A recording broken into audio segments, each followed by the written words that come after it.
Nama saya Ardian Andrianto, NIM 204152224 dari kelas manajemen 3C.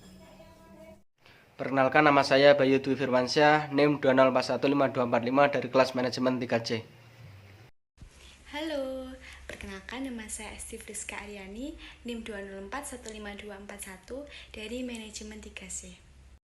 Halo, perkenalkan nama saya Firani Wayansari, NIM 204152214 dari kelas manajemen 3C. Halo, nama saya Dinda Ayu Selviana Saputri, NIM 204152717 dari kelas manajemen 3C. Terima kasih. Assalamualaikum warahmatullahi wabarakatuh. Kami dari kelompok 3 dari kelas manajemen 3C yang beranggotakan saya sendiri, Esti Friska Aryani, Ardian Ardianto, Bayu Dwi Firmansyah, Firani Wayansari, dan Dinda Ayu Selviana Saputri. Kami di sini akan mempresentasikan tugas laporan dalam program Business Orientation at Super Suro. Baik, yang pertama mengenai deskripsi produk. Keripik singkong Pratama. Keripik singkong adalah produk olahan dari ketela. Keripik singkong dibuat pada awalnya karena baiknya hasil ketela pohon di daerah Pacitan dan harganya yang terjangkau.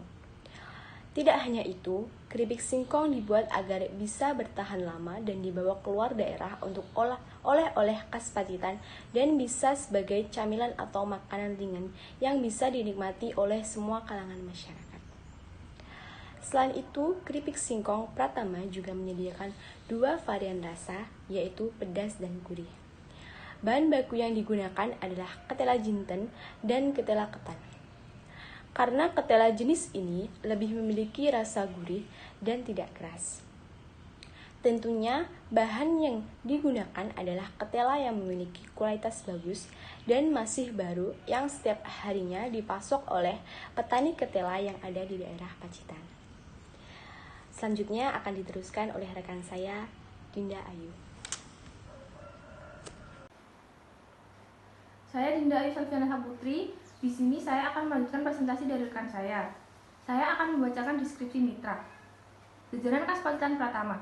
Jajanan khas Pacitan Pratama adalah usaha mikro yang berdiri sejak tahun 1994. Pada awal usahanya, ia belum begitu maju. Awal pembuatan usaha ini hanya memproduksi makanan ringan seperti pastel.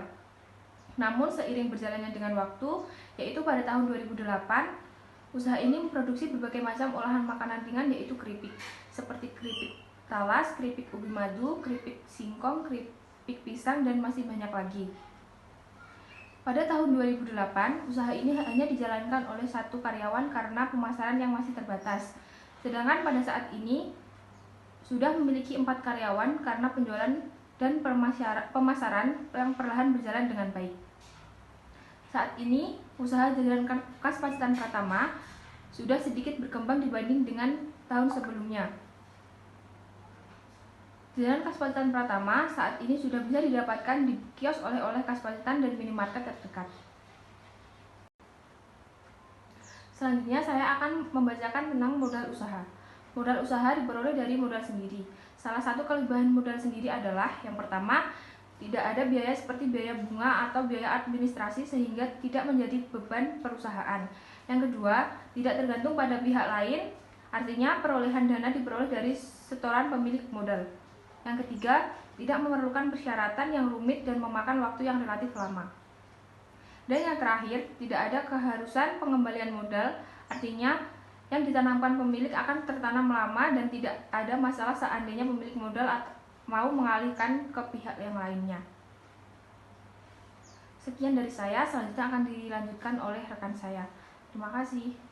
Deskripsi strategi pemasaran hari pertama sampai hari terakhir.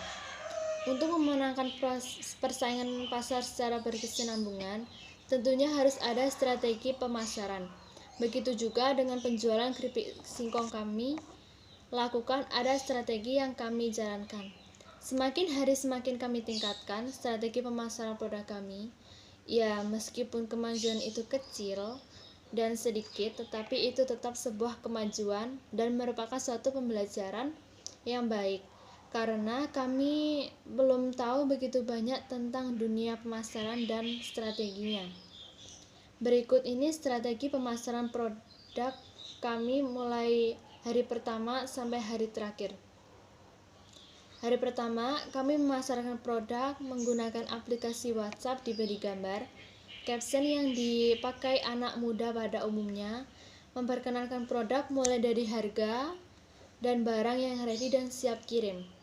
Hari kedua, kami memasarkan produk mulai berinovasi untuk membuat gambar lebih menarik perhatian para pembeli.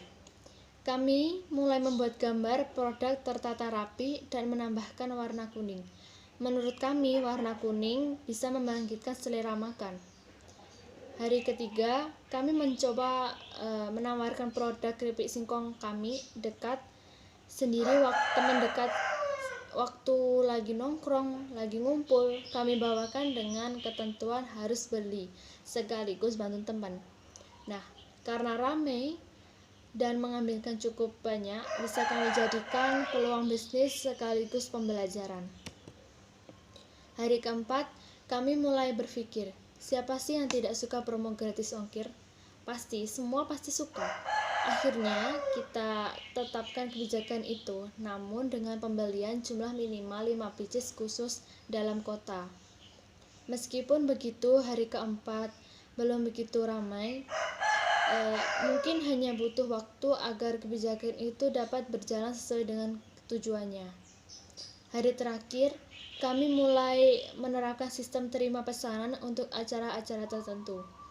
Siap menerima pesanan cemilan dadakan dan cocok untuk yang sedang punya tamu dan gak sempat keluar beli cemilan, bisa tinggal WhatsApp kami dan langsung kami antar. Laporan penjualan hari pertama sampai hari terakhir. Nama barang keripik singkong, harga jual 10.000, jumlah satuan barang 142 pieces, total jadi 1.420.000 dan keuntungan yang didapat Rp426.000.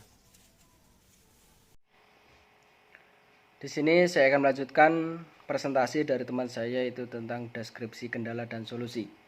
Kendala yang pertama yaitu kurangnya pengetahuan tentang kualitas singkong yang bagus untuk keripik.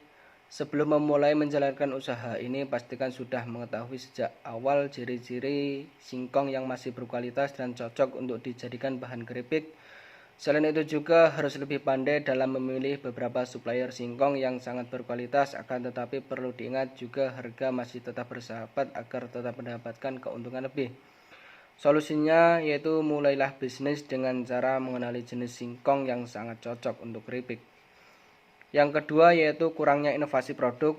Dalam hal meningkatkan daya saing bisnis, para pengusaha seringkali dihadapkan pada kendala ketika melakukan inovasi produknya.